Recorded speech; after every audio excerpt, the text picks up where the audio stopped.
सजा खत्म हुई और आज उनको जो है वो रिहा कर दिया गया है। Important geopolitical win for India. वापस इंडिया पहुंच गए हम safe and sound.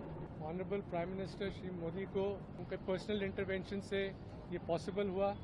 Without the intervention of Prime Minister Modi, it wouldn't be. आज हम आपके सामने खड़े नहीं हो रहे होते। कि जियो इकोनॉमिक्स ओवर जियो पॉलिटिक्स कि एक बंदा जिसने माँ बहन की भी है, लोगों में इतना खौफ और हरासा आया हुआ है।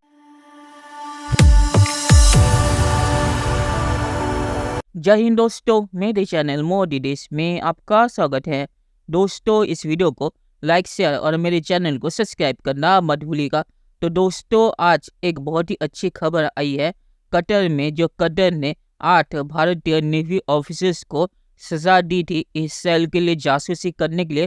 पहले उन्होंने मौत की सजा दी थी और फिर मौत की सजा को लाइफ इम्प्रिजनमेंट में बदल दिया था, और अब उसको भी खत्म करके उन 8 नेवी अफसरों को कतर ने रिलीज कर दिया है। और इसके बाद पाकिस्तान में मोदी है तो मुमकिन है ये वायरल हो गया है, और पाकिस्तानी मीडिया कह रहा है कि मोदी जी की वजह से इनको रिहा किया गया और मोदी जी की डिप्लोमेसी यहाँ पे कामयाब रही।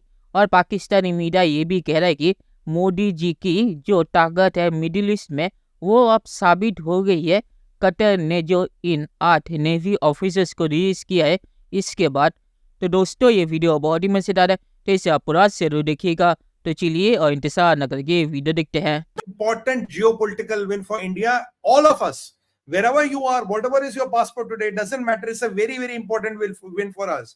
It is the case study where we have won. कि जियो इकोनॉमिक्स ओवर जियो पॉलिटिक्स कि एक बंदा जिसने माँ बहन की भी है, लोगों में इतना खौफ और हरासा आया हुआ है आजकल। मेरे दोस्त मुझसे बात नहीं करते बेचारे फोन पे, मुझे न्यू ईयर मैसेजेस मेरी एक्स गर्लफ्रेंड्स नहीं वापस भेजती। ये हालात आए हुए हैं। मुझे पता है कि आप इंडिया की बहुत ज्यादा सपोर्ट कर रहे हैं। सर वो नहीं देखिए, हम दोनों रिलेशंस पे बात करेंगे। हम कि अब पाकिस्तान वैसी स्ट्रैटेजी सेट नहीं कर पा रहा है और हमारे भारत का बुरा नहीं कर पा रहा है, क्योंकि हमारी आर्मी बहुत स्ट्रांग है, हमारे इंटेलिजेंस बहुत स्ट्रांग है, और सबसे बड़ी चीज है कि हमारा सरकार बहुत स्ट्रांग है। पाकिस्तान में शोर मचाया गया जी, पकड़ लिया जासूस, पकड़ लिए। इसका मतलब है ये भी इंडिया की विन है जी। बिल्कुल, देखें बात सुने कि इंडिया भिखारियों का कोई वाली वारस नहीं होता। इंडिया अपने पैरों पे खड़ी हुई एक बहुत मजबूत इकोनॉमी और स्टेट है। पाकिस्तान उसके मुकाबले पे मोहल्ले वकू में भी और इकोनॉमिकली भी बहुत छोटा है। कि कुछ नेवल ऑफिसर्स जो हैं वो कतर में, आप जानते हैं कि उनको अरेस्ट किया गया था, और अब उसके बाद पहले तो उनकी वो सजा खत्म हुई और आज उनको जो है वो रिहा कर दिया गया है, यानी उन्हें रिलीज कर दिया गया है वहां से, जेल से। सारा श्रेय यदि किसी को जाता है तो वो श्री प्रधानमंत्री श्री नरेंद्र मोदी जी को जाता है। ये तो ऑर्डर मिल गया होगा कतर के जो अमीर हैं उनके द्वारा ना, कि भाई देखो अब ये तो चलो। इसीलिए इंडिपेंडेंट जुडिशरी और एक राजशाही में अंतर होता है ना। बहुत ही समझ लीजिए एक्सट्रीम केस है, डेथ पेनल्टी से सीधा रिलीज होकर के और इंडिया भी आ जाना। I mean it's not a small thing, और वो भी 3 से 4 महीने में। Only Modi ji can do it. जिसे कहते हैं मगर मोदी कैसे पॉसिबल? बिल्कुल, मोदी जी हैं तो मुमकिन है। ये तो खैर पाकिस्तान में भी बहुत से लोग कहते हैं। आपके ख्याल से कैसे पॉसिबल हुआ ये सब? ये भाई, ये तो मोदी जी एक तो बताते नहीं है। The man spills very little beans.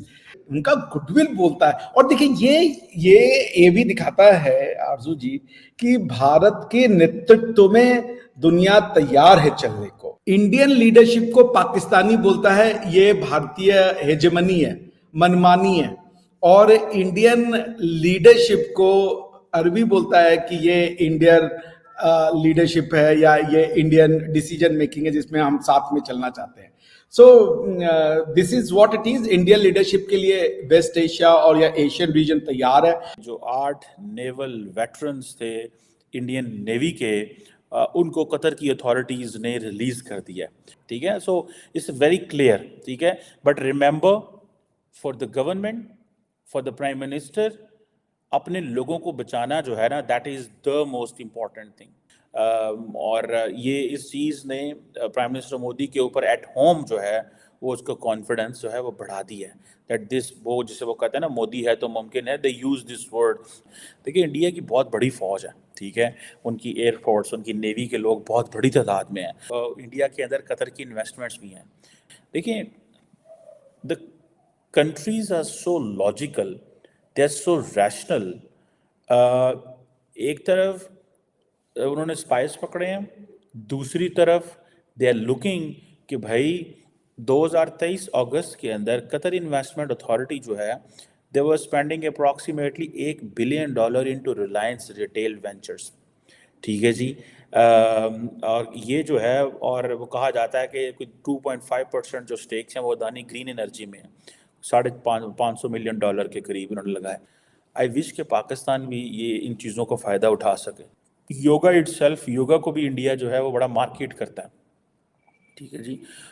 अगर आप देखें कि जो कतर के अंदर हुआ था वर्ल्ड कप, उस वर्ल्ड कप में वो क्या नाम है, एक तो दीपिका पादुकोण थी, लेकिन वो जो एक नरगिस फाखरी हैं या पता नहीं उनका क्या नाम है, मुझे भूल जाता है बार बार, वो उन्होंने कोई डांस वगैरह भी किया किसी गाने पे। और नॉट नरगिस फाखरी, वो एक और है खातून जो कि आजकल बड़ी पॉपुलर हैं, उन्होंने रिसेंटली बड़े मुझे नाम भूल जाते हैं एक्टर एक्ट्रेसेस के, तो वो उन्होंने किया। सो कल्चरली भी India has a lot of penetration inside Qatar. So मैंने योगा की बात की, जब जैसे जैसे इंटरनेशनल योगा डे मनाया जाता है तो वो कतर में भी है ये चीज़। सो इंडियन कम्युनिटी भी, आपको पता है कि 8 लाख से ज़्यादा इंडियन कम्युनिटी है कतर के अंदर, छोटा सा वो है, लेकिन 8 लाख बंदा बहुत बड़ी तादाद होती है। अब मुझे नहीं पता पाकिस्तानी कितने हैं वहाँ पे, लेकिन ये ज़्यादातर जो 8 लाख लोग हैं मोस्टली, ठीक है, इनकी क्वालिफिकेशन ज़्यादा बड़ी हाई है, इनके पास एक्सपीरियंस बहुत ज़्यादा, क्योंकि खुद तो वो छोटी सी है। और आप समझ लें कि इंडियन कम्युनिटी जो है दैट कॉम्प्राइज, जिसे वो कहते हैं ना, कंप्राइजेज ऑफ 27% ऑफ कतर की पॉपुलेशन के। 27% कतर की जो पॉपुलेशन है वो इंडियंस की है, 27%। तो अगर 25%, 8 लाख ये हैं, तो इसका मतलब है कि 2.5 मिलियन 2.7 मिलियन की आबादी है टोटल। ठीक है जी।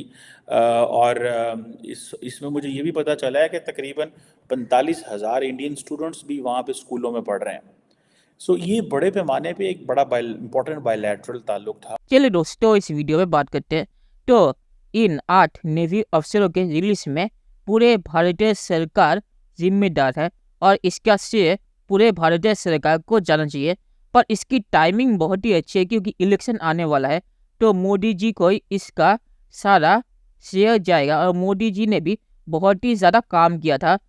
COP28 हुआ था, वहाँ पे उन्होंने कतरी जो अमीर थे उनसे भी बातचीत की। और आपको पता है कि कतर एक डिक्टेटरशिप है, तो इन 8 नेवी अफसरों को कतर अमीर के परमिशन के बिना रिलीज किया नहीं जा सकता था। तो मोदी जी का रोल भी इसमें है, और इसके साथ भारत के जो वहाँ पे एम्बेसी है उनका भी रोल है कि उन्होंने इस चीज़ को परस्यू किया और अदालत में भी इसका केस लड़ा। तो इसका जो क्रेडिट है वो पूरे भारतीय सरकार को जाता है। पर जैसे मैंने कहा कि इलेक्शन का मौका है, तो मोदी जी को ही इसका ज़्यादा क्रेडिट मिलेगा, और जो बीजेपी है वो भी मोदी जी को ही इसका सारा क्रेडिट देगी। और आखिर में मैं ये कहूँगा कि इसकी टाइमिंग भी बहुत ही अच्छी है क्योंकि इलेक्शन का मौका है। मोदी जी इसके बारे में इलेक्शन रैली में बातचीत जरूर करेंगे और उन्हें करना भी चाहिए क्योंकि उन्होंने भी इसमें अपना रोल प्ले किया। तो चलिए देखते हैं कि फ्यूचर में क्या होता है। दोस्तों, ये वीडियो देखने के लिए बहुत शुक्रिया और हमारे चैनल सब्सक्राइब करना मत भूलिएगा। Thank you very much.